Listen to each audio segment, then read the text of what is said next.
guys, welcome back to another episode of Just Advisor Things. Today we have Candice Thomas. I am so excited to chat with her. I know I say that every week, and I'm truly so excited to chat with all of our guests. But as I've said a couple of times when we've had middle school advisors, I get so many questions from middle school advisors, and so I'm so excited to get the insight and pick the brain of a wonderful middle school advisor. Candice is not too far from me. She's right down the street, actually. Her books are beautiful. They are always on time. They are journalistic, and they're done by middle schoolers. So I know that a lot of times middle school advisors feel particularly overwhelmed and challenged. So I'm so excited for us to chat through how you make your magic happen, Candice. Welcome to Just Advisor Things. Thank you. Thank you for having me. I'm so happy to be here. I feel like I dropped the ball, and I'm happy I'm here. Like I totally missed your email, but I'm so happy that we're here to share. Yeah, no, it's totally fine. Better late than never, or whatever. Like, so we'll keep doing Just Advisor Things until people stop wanting to be on it. So it's totally fine. That never happened. Never. So to get started, like tell our audience a little bit about you, how you started teaching, and then how you started advising, and kind of like what your program looks like. Okay, so I've been teaching since 2005, 2006 school year. I taught science. I was working a lot and spending insane hours at the school, and I was like, let me do what the yearbook advisor is doing, because she was going to quit. And then I got into it, and I was like, oh, it's a lot of work. Like, like extra time. Right. So I've been teaching yearbook for 7 years now. This is my 7th book. I absolutely love it.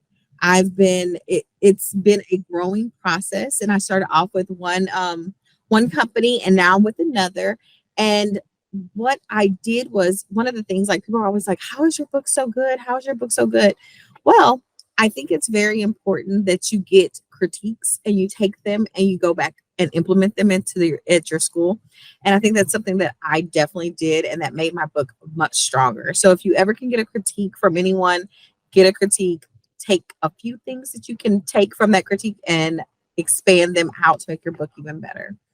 That's great advice. So I want to go back to that a little bit in a second, but can you tell us a little bit about how your middle school program is also set up? Like, do you also do newspaper or broadcast or just yearbook? And what else do you teach? I teach yearbook, and I also teach some CTE courses, which is why I have a computer lab. So I do CTE. I do 2 high school credit courses, and so I'm in the lab all day, and it's just yearbook at this level. At junior high level, it's just yearbook. Gotcha. Okay, great. Does your school have any other media programs, or are you like the media guru? I am definitely the media guru on campus. They come to me for anything and everything technology related, from a Google Doc to design work to post this here, do this, design this shirt.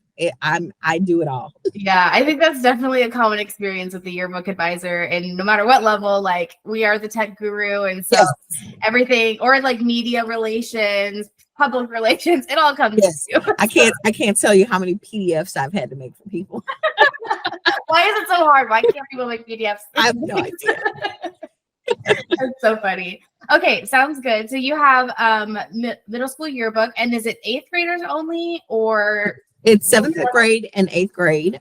They have to do an application process. We're like in the middle of that season right now. So they're doing their course selections like in January and February. So they do their course selections. The counselors will give me the names of the kids who selected a yearbook.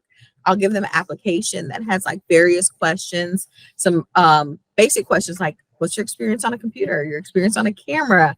I'll do a couple of dummy photos and give them basic information and have them write some captions.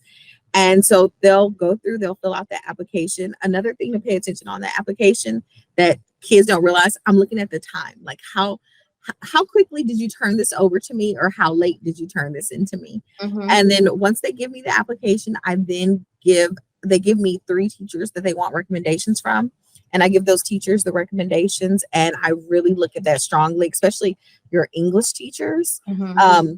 I look at their English teachers to see how are they at creating stories, how good are they at writing, because you really want them to come. You need kids to come to you like with a solid foundation. You don't want them to be completely like not knowledgeable about anything and all things like written, because as a junior high teacher, a lot of us are not necessarily journalism teachers or English teachers or writing teachers. So you have to really have kids that come to you with a pretty strong foundation so that you're ready to roll out pretty quickly at the beginning of the year. So I pay attention to those applications. You pay attention to like your science teachers and your math teachers for their responsibility.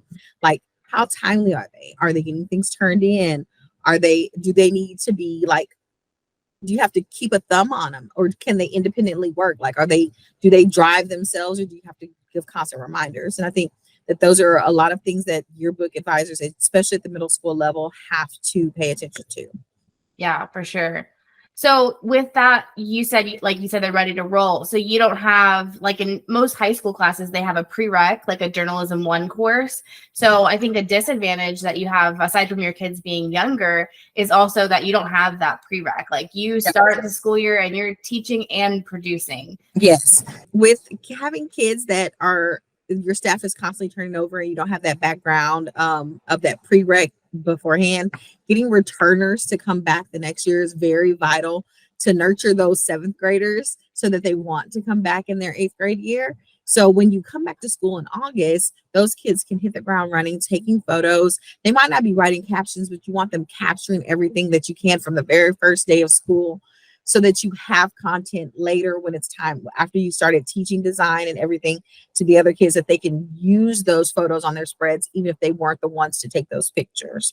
So you want to get your 7th graders, nurture them the previous year, get them rolling for 8th grade.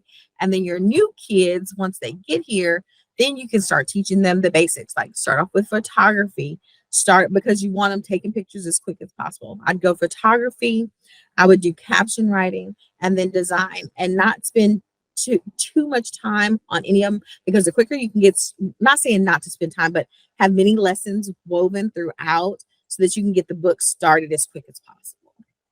So those mini lessons, it sounds like they're directly related to the content you need anyway, right? Yes. So did you develop those yourself, or like, how do you recommend like a teacher kind of manage that? So I have a few mini, like, depending on your publisher that you have, there is oftentimes some sort of curriculum. So I take some time ahead of time, like to preload yourself so you can figure out what content you want to use, what's usable for you, what can you turn into something else, and do little things to like quick sessions to like maybe 20 minutes. So like, say you do a 20-minute session on like say you're doing a photography unit, you're doing rule of thirds, leading lines, and maybe fill the frame. Focus on 3 photo styles. Teach those 3 photo styles, and then maybe send the kids out on a mission in pairs to get those photo styles in their classes that day, like during that class period. So you get them, and then the next day you attack another set, or you review your photos. I think that's such a good point. Like, I think so many advisors get really overwhelmed, like rightfully so, because at the beginning of the year, they're trying to do so much and they feel like they have to teach the kids the basics, but then they're losing production time. And I think there's a lot of ways you can overlap it, and get those practice assignments to actually count towards content. And, they might not be perfect in the beginning. You might have to redo them, but at least that gets them, creating. I also think the most manageable part, every year I schedule our photo sessions with our like portraits. We schedule that at the beginning of the year, like pretty close by, say we start school mid-August, we will have portraits done by mid-September, like done photographer, because we'll start off with the portrait pages first, because it's easier to tell a middle school kid, you're just going to do this one module, this one small piece. You're going to focus on this and get that done for your first deadline. Mm-hmm. Because I can't imagine coming to middle school, just getting yearbook started, or even being a teacher, not even just as a student, but knowing my first thing out the gate is a full spread. Right. Like, opening it is blank. You're like, what? And you're in that like ADHD spiral of just like avoidance. Like you have so much to do, but it's hard to like jump in. So I think doing a bite-sized part, I usually pair them together, and they just do a module. That is your first deadline, is a module. Mm-hmm. You want to plan early on, as early as possible, like how your folio is going to look, or like those like little details, and get your cover done as quickly as possible too, so you can have those details to interwork throughout the book. Mm-hmm. But starting off with portrait pages to get a module done, it gives them a taste of how to drop in a caption, how to do your interviews, Mhm. how to implement into our design into your module, like all these different things. We need to edit the photos. Are you going to do cutouts? So now we have to talk about how to do cutouts, whether you're going to do them on Canva or you're going to do them in Photoshop, like figuring out all of these different things.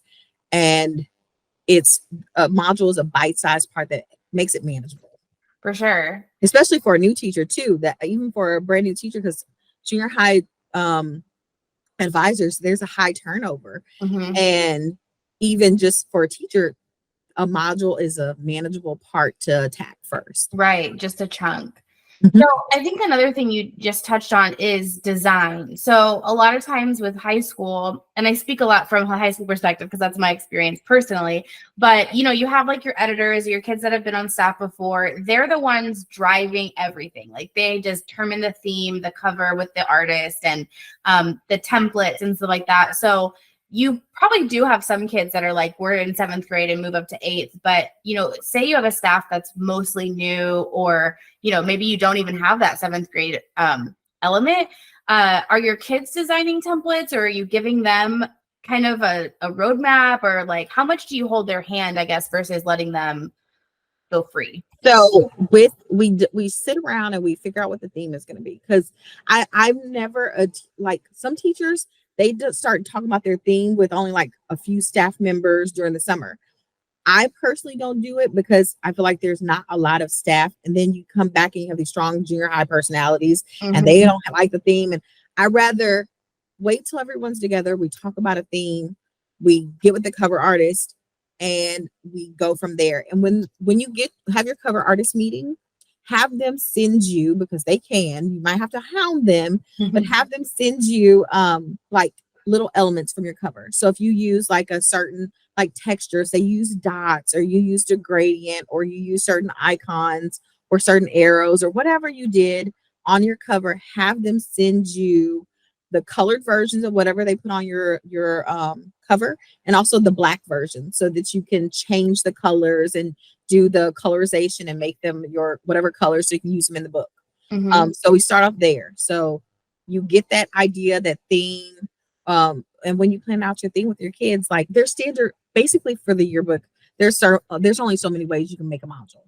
Like if you're doing like interviews, okay, so you got 3 photos or 4 photos, you got a quote below them, they're all going to look the same from year to year.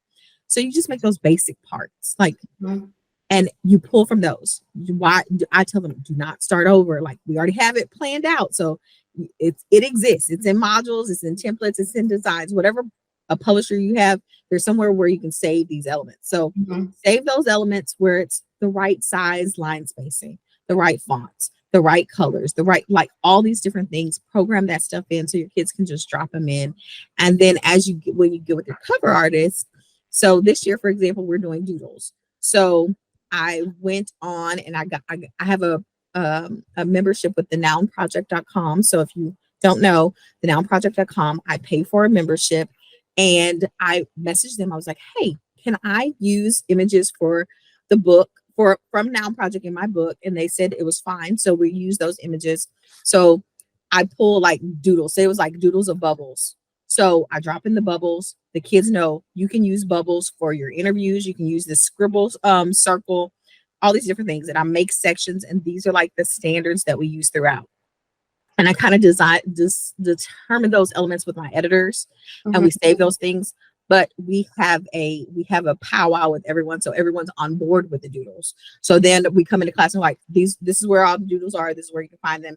If you have another doodle that you want to use, run it by me, run it by an editor, and we'll approve it. So, and how do you discuss like specifics, like how to use them and when to use them, where to use them? Not just like, hey, here's a bucket of doodles, but really, what I've learned is be really explicitly clear. Very clear. Like this doodle is for a bookmark bar or a sidebar. This doodle is for, you can put these in the background. These doodles are for the folio. Yes, you have to be very explicit with your instructions, especially with junior high kids. And one of my kids, he came up with a treatment for something this year, and I absolutely loved it. but we couldn't figure out where to use it anywhere else. And sadly, we didn't get to use it because one of the things that we've gotten from judges or critiques are, hey, you had this treatment here, but we didn't see it anywhere else in your book. It felt disconnected. So you have to make sure that everyone's on board. Like if somebody comes up with a cool idea, you need to figure out multiple ways you can use it. Otherwise, it doesn't fit this year's theme. Right. Yeah. I think that's hard sometimes when kids look at a module. I think that it's always helpful to tell them, like, look at this example and think about how it breaks down, and then think about how our doodles, for instance, can fit into that. So those like steps, a lot of times kids, they just look at the final product and they're like overwhelmed. And yeah. And so I have them, they're like, I need a module for this or that. And I'm like, okay, so you have this bar and it has 5 interviews, but you only have space for 3. Like, why are you recreating? Delete out 2 and make it work. And so it's sometimes they just don't see the trees for the forest. And so you kind of got to get them to focus in and like, well, what is your end game? What do you want your results to be? What do you want this to look like? And sometimes even having them sketch it out, because sometimes the computer can be kind of overwhelming because they get bogged into that rudimentary process of like, click here, group this, align this, do that. So just let's start off with sketch it out. Yeah. If in a perfect world, how do you see this looking? And then we'll make it come alive on the computer. Yeah, that's a great tip. Like, especially kids that haven't ever done design before or are brand new to yearbook and don't know if you're especially using publisher software. A lot of kids, I think these days, are getting more comfortable with Canva, but like if they've never been in the publisher software before, they don't know how to make a box. It's going to take them 20 minutes to figure out how to make a box when they could just draw it out, get their idea out of their head, kind of word vomit it on the paper, and then we'll worry about making it on the computer. I think that's such good advice for any level. Draw it out, sketch it out, and then we can make it happen. Yeah, for sure. Okay, so let's talk, like you mentioned, a couple of things. Interviewing, what is your content going to be? I see a lot of, especially new advisors or, I hesitate to say lower level books because I don't like saying that middle school is expected to be any lower quality. But people oftentimes, I think, because of the turnover, and because of what was before them, it's kind of become a scrapbook, and that is the natural progression from, especially if you have like teachers who had kids in elementary. Like elementary is very much scrapbook because it's parents doing it, and their clientele, not all of them can read, so you do have a scrapbook. But in junior high, we've got to step it up a bit. Yeah, for sure. And I love that you have really high expectations for your kids. Like, I think it's really easy to have very low expectations for your kids, and you can absolutely create a scrapbook that people are going to buy and enjoy. But to really push them for that journalistic reporting, I think just levels up the publication. And then it's circular. Like, you end up getting more, critiques that are more positive. You end up getting awards, and it's not all about the awards, but that's proof that your yearbook is following standards that are what we're trying to do. And that ends up leading to more sales. Like, and then you get more money, you'll get more cameras. Like, it's all it snowballs into all this great stuff. Yes. So for junior high, we don't often look at junior high books, because if you want to be the best, you kind of got to look at the best. That's my mantra. So we look at high school books. Like, the only junior high books that are really here are a few from my district, from some of my friends. They've gifted me their books. And I tell my kids, look in the junior high books for topics. Like, look in there because they're at the same level. They have similar classes. They have similar clubs. Look at them for topics. Look at them for colors. Look at them for anything like that. But we're looking at the high school books when we're talking about the general aesthetics of our books and the level of headline writing, the caption writing, all the photos. We're looking at high school books because you want your book to be the best. So you have to look at the best. Iron sharpens iron. So we check out high school books. Like, you like this spread, you can make it. Like, the only limit you have is your own imagination and your own will to do it. Like, if you find something you want to make, I'll help you figure out how to make it. We'll figure it out together. Even if I don't know how to do it, we'll figure it out. But I think that if you really want your books to push far, you got to look at the high school books. And it's like, say you look at a junior high book. What's the difference between a junior high book with 15 pictures versus a high school spread with maybe 10 pictures and adding some captions. It's just talking to people. Mm-hmm. Our junior, one of our goals this year was to do more caption writing because that was one of the critiques I kept getting. Like we'd be all American, but our caption writing would be the lowest score because we did a lot of interviews.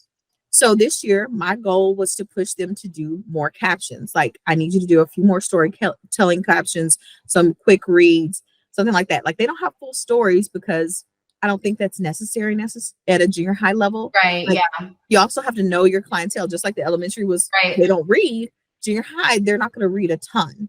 So instead of like a full story, we did maybe like some captions, like mini little captions from like say it was a volleyball. Then you do like 8 captions from 8 different people asking 8 different questions.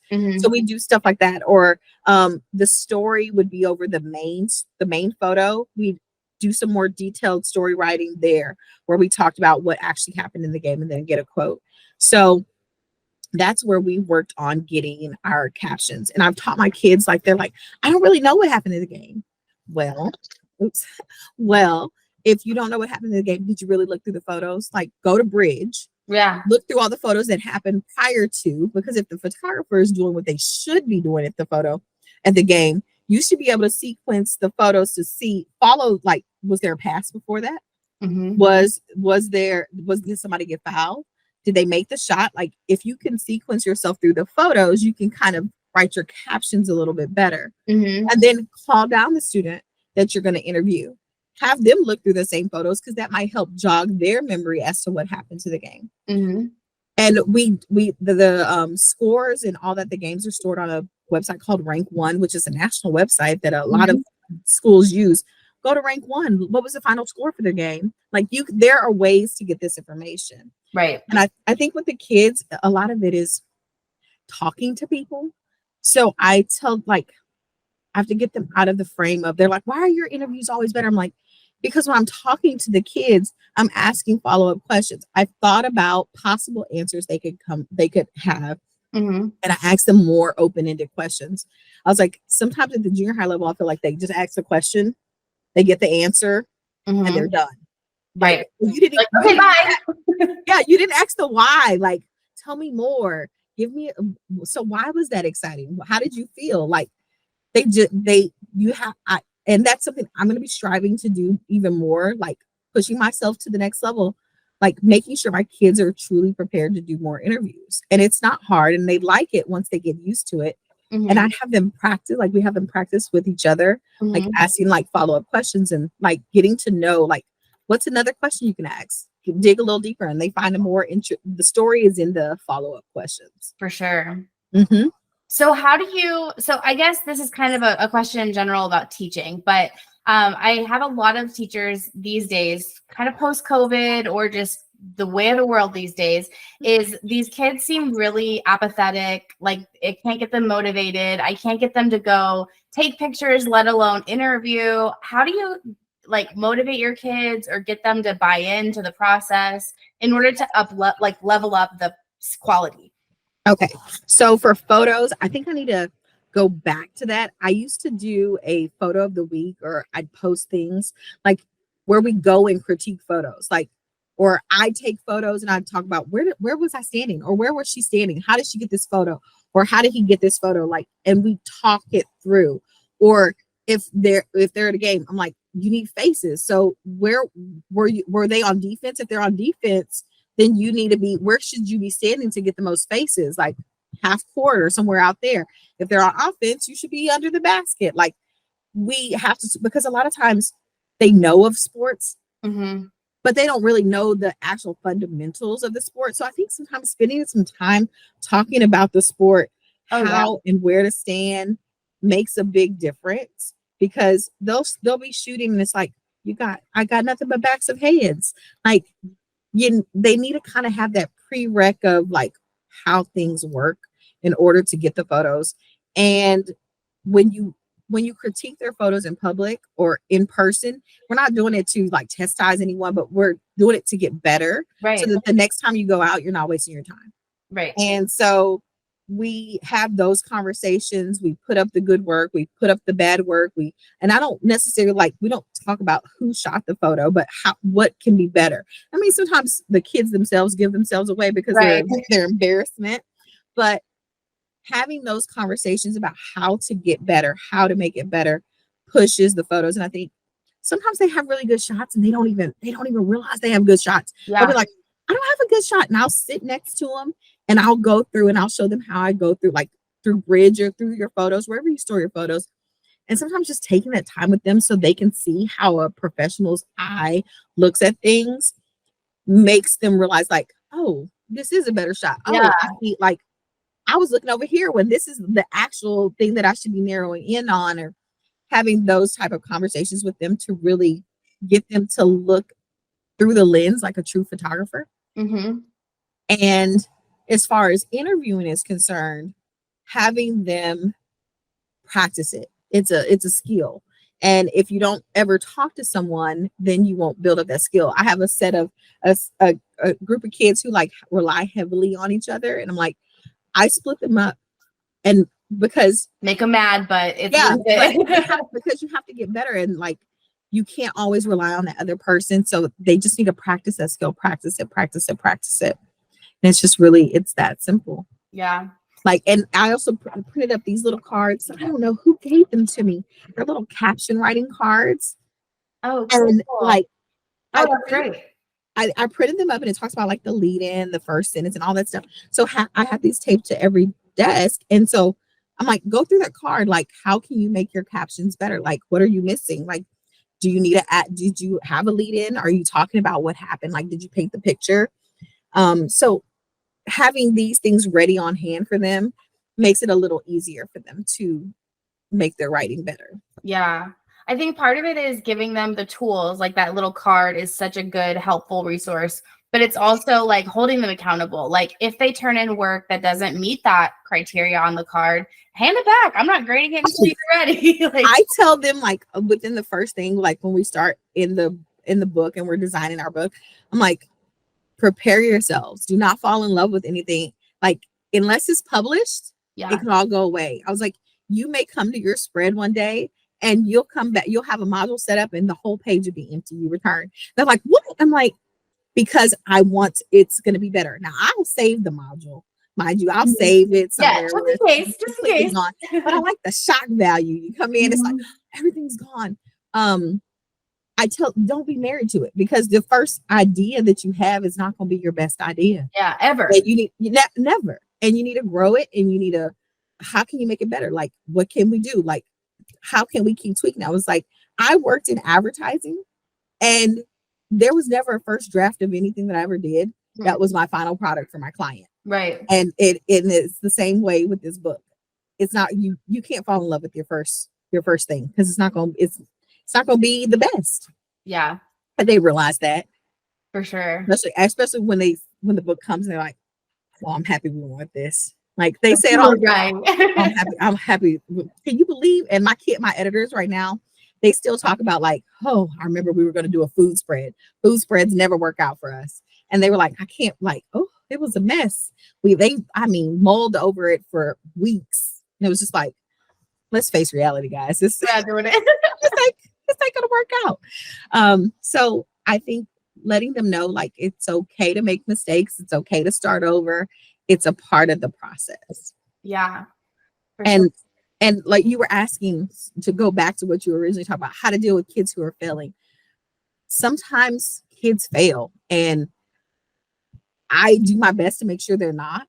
And I make sure to like contact their parents, hold them accountable, work with them, figure out, like, because sometimes they're junior high kids, they can't drive themselves everywhere. So sometimes they're like headed to their parents who are like a nighttime nurse or this or that. So they can't always get places, but there are ways, like, come in on lunches, come on, like, do this, do that. Like, if you finish your other elective, come here and go shoot some photos or what have you.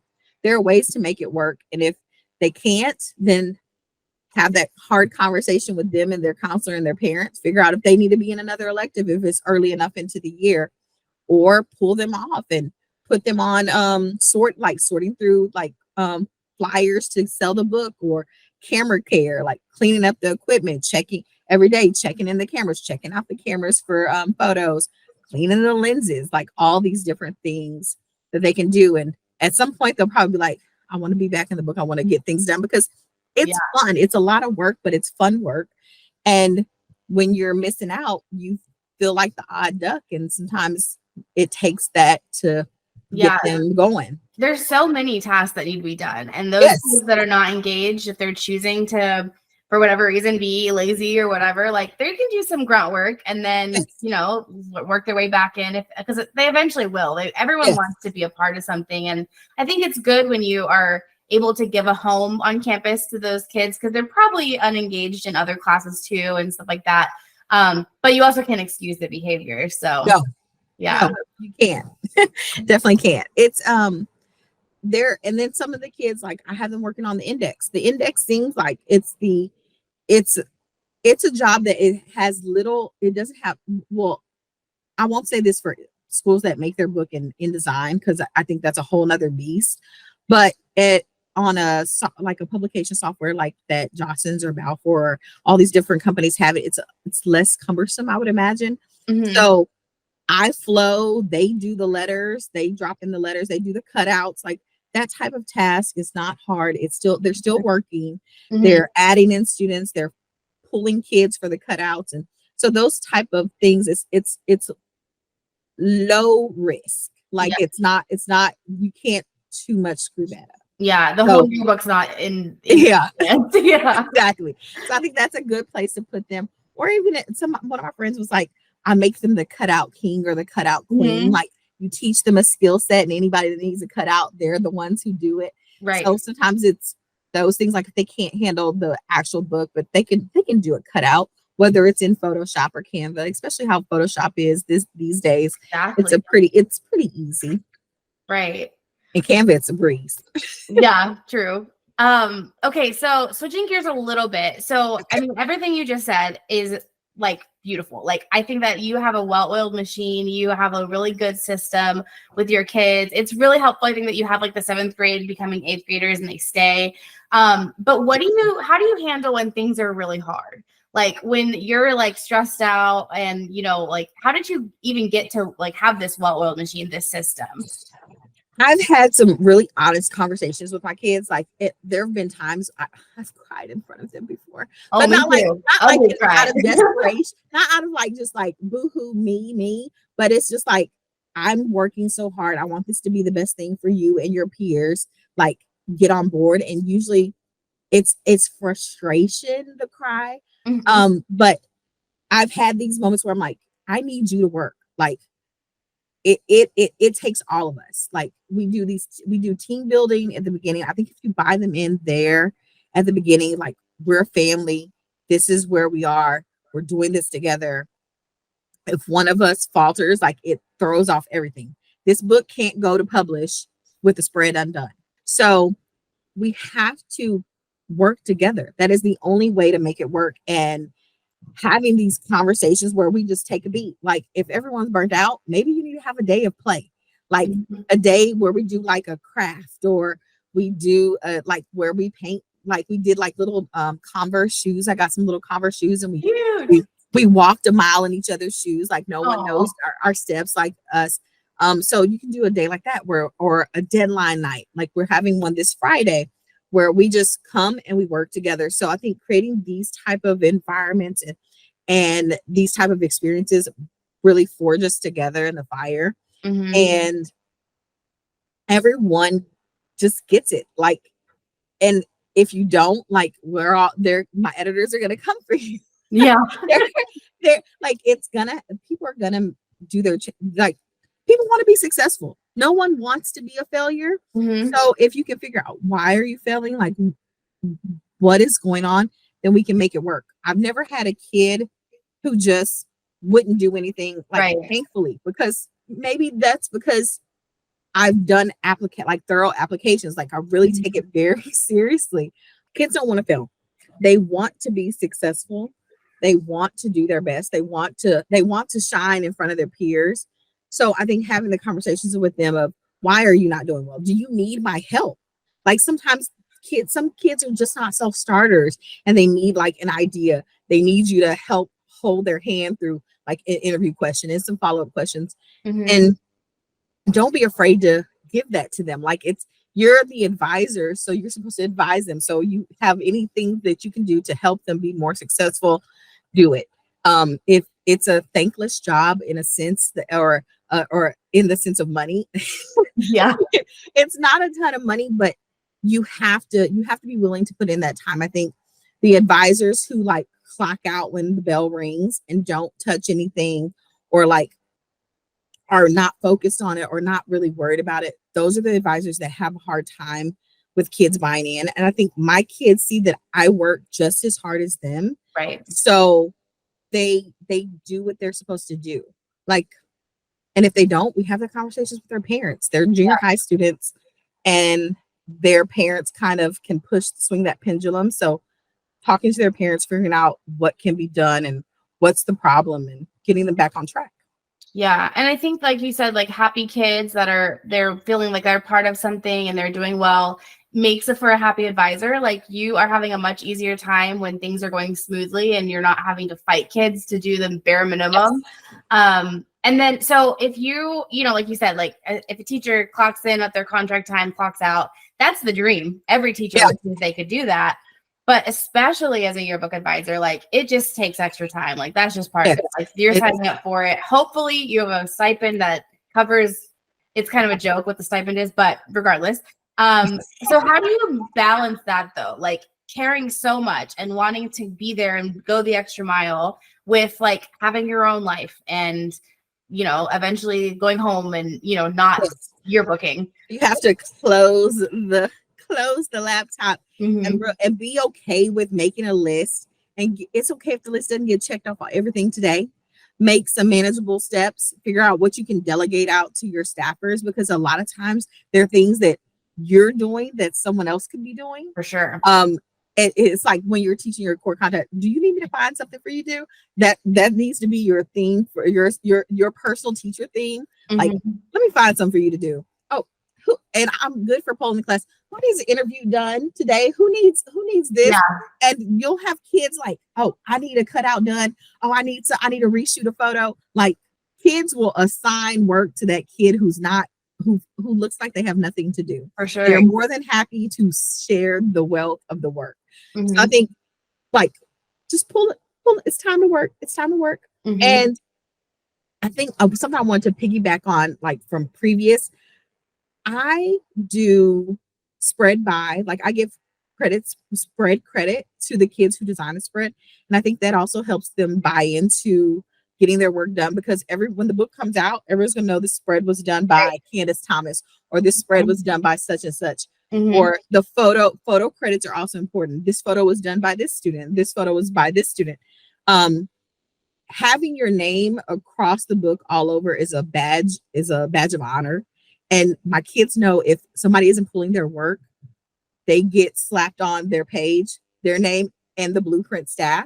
Yeah. And like, no one wants the blueprint staff on their spread. Yeah. So people really try to do as much as they can to avoid that.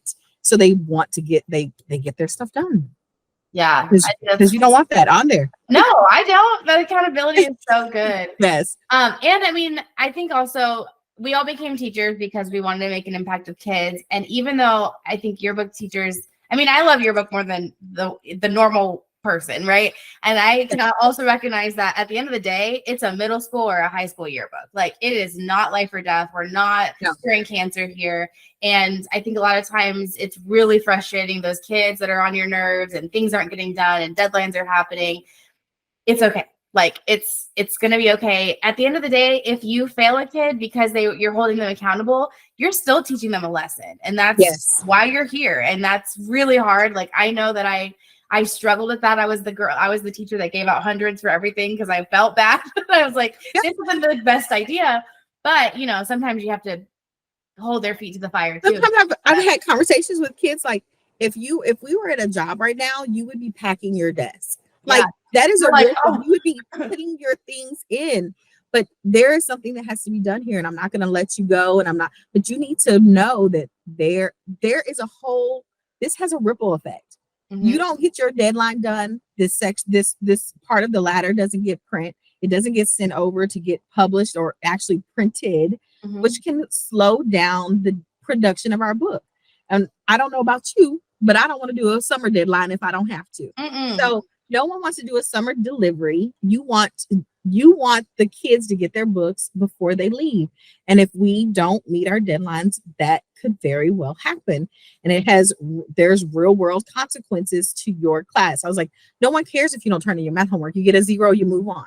Mm-hmm. But here it has actual effects on the publication of our book. And it's just really that simple. Yeah. Okay. So and call that rep. Also, yeah, the rep can do a lot too. Call the rep and have them talk to the kids about how it affects like the grand scheme of things. And a lot of publications also have like a tour of their print shop or the tour of their warehouse.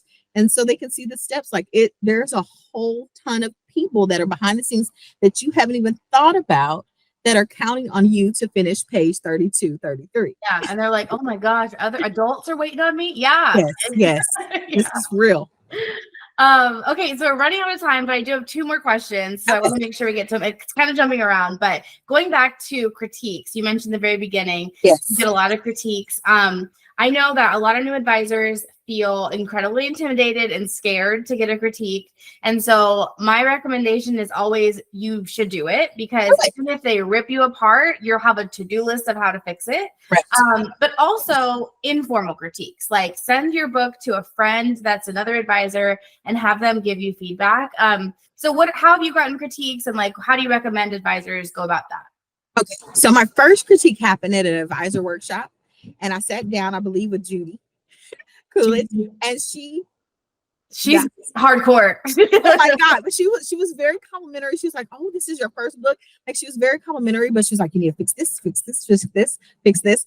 And I left and I took it to heart and I fixed those things. And the next year when I came back and she saw me and Kel Lemon saw me, they were like, wow, you didn't just throw it out to the wayside. Like, I think it's good to get their critiques and to actually listen to them and if they give you 20 critiques, focus on 2, focus on 3, do what you can do, because it will grow your book.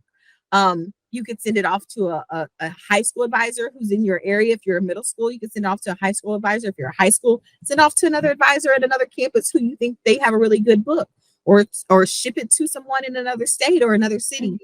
Have them look over it. It doesn't have to be detailed. But just give you some tips of how you could improve. Send people the PDF. Get those tips and take it and do as much as you can. Don't burn yourself out on them. But also, when it comes back, have a meeting with your editors. They need to see this. Like, I even printed for their semester exam, I gave them a copy, because the CSPA critique or the NSPA, one of those critiques came back. I printed up a copy, sent it with my kids home like a week or 2 before finals, midterm finals. And I let them look over the critique. They highlighted things. And then I gave them like their actual final was like, what are some things the judge said we could improve on? How can we fix this? If we looked at our book this year, how does it compare to last year? Are we in a better place? Like, what are some things that they said we did good on? Are we still doing good on these things? Like, having the kids actually reflect on these too, but because I think sometimes advisors just keep that information. They're like, oh, that's nice. But they're trying to shield the kids from hearing the bad news, but it's good. They'll get the good things and the bad things. And it's good to hear the good things. It's good to find out, like, they love your photo on this page, or they love this quick read or something like that. So I think, and they also see the mistakes. And they're like, oh, because they saw the area that we scored lowest on was writing. And my kids were like, oh, they took it upon themselves. So they want the writing to be better, because they realize that's an area where we can grow. So you can do the informal ones. And then also, if you have the money in your budget, join the different organizations, join JEA, join your state organization for journalism, join NSPA, join CSPA, join all these different things. And a part of your membership oftentimes is a critique. So send your book in, do about 5 or 10 I don't want to say 10, but order about 5 more books extra and then send those books off. Yeah. Like, it's order worth them. it. Or, I mean, a lot of the critique services, you do need to have a physical book, but for the informal ones, PDFs, and it doesn't have to be the whole book.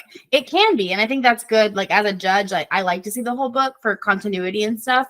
But if you don't feel like you're ready for that, even just do 5 spreads, 10 spreads, you know, like just send what you can to somebody that you think does a good job and get that feedback, even little by little, I think is so useful. But don't even send in all your best spreads. Send Yeah. in ones that you think could grow, like need to grow. Like, where are these things going on? Because I think there was one spread I really loved in my first book, and I was like, something feels wrong. And it was just as simple as there's no dominant image on the page. And it would have never clicked in my brain. Yeah, because you're just in it. You're in it. Yeah. Exactly. Exactly.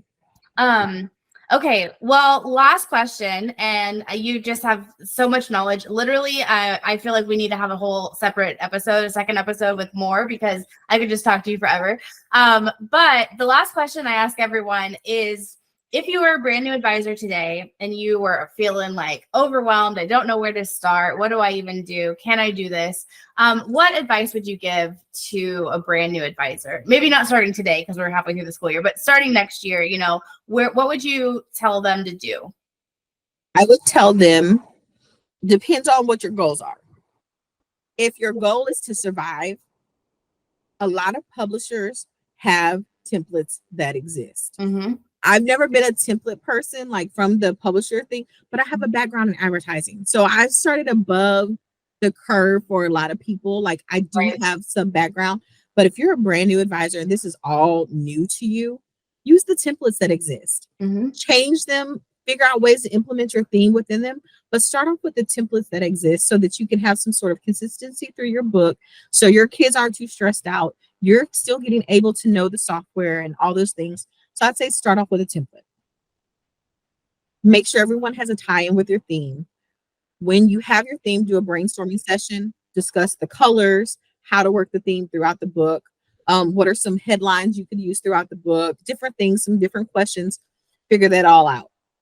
If you feel like you don't need templates, find a high school book that you would like to emulate, or a couple of books that you would like to emulate. Look at some of the ideas, look at some of the templates, or not templates, but layouts. Have your kids start making packages and saving those packages or modules, saving those, or what, like every company has a different name for them, but the little parts. Start having them recreate spreads, have them start recreating little parts to it, and make a little library of that, and just start dropping things in. Talk to people, have some sessions, some little, you know, milkshakes, if you will, with your fellow advisors, so that you know that you're not in this alone.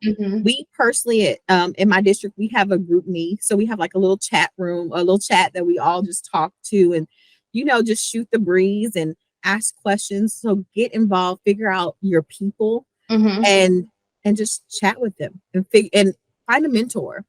Like, when I started off, my mentors were Kel Lemons and then Samantha Berry. Like, I would hound them for anything and everything. So figure out somebody in the yearbook. Yes, correct. Figure out somebody who you can connect with, and also lean heavily on your sales rep and your plant consultant, or whoever, anyone at the place. Don't be afraid to call them. I call them, like, the plant rep may not know who you are, but I call them up like they're my girlfriend. Or how you doing, girl? It just, here's what I need. Make a good relationship with them early, so that you can pick their brain about anything and everything. Yeah, I think you covered it perfectly just now, saying relationship with your kids, relationship with other advisors, your reps. Everything falls back on that. And so I think that's such good advice. You don't want to feel like you're on an island by yourself, because you're not. Yeah. My favorite session I think I ever taught so far at a workshop is called Island Advising for Advisors. And it's about, like, you feel like you're on an island by yourself, and you're not, but here's how to, like, go get those resources that are out there, because there's so much help. I think that I always brag that the advisor community is the best group of teachers. My husband's a math teacher, so I'm like, they're not as good. Like, we have a great community. People are so generous. And so, you know, you have to plug in and find where to find all those resources, but they are there. Yeah. So. And find teachers that are like-minded and want to grow their program, who are not stagnant.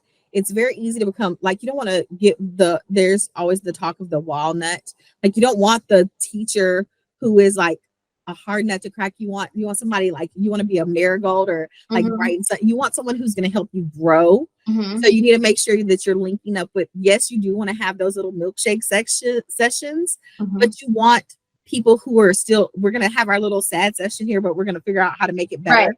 Push you better. Yeah. Link up with people who are positive and like-minded who will help you grow. Exactly. That's great. Well, thank you so much for taking the time to chat with us today. I think that your advice is helpful, not just for middle school advisors, but advisors everywhere. So thank you so much for taking the time. I really, really appreciate it. This has been awesome. Thank you. It was great being here and chatting with you. It was so good to just, have a little verbal period. A verbal milkshake session. Yeah, exactly. Awesome. Okay. Well, thank you guys for watching. I really appreciate it. We will see you next week for another episode of Just Advisor Things. We'll see you there. Bye.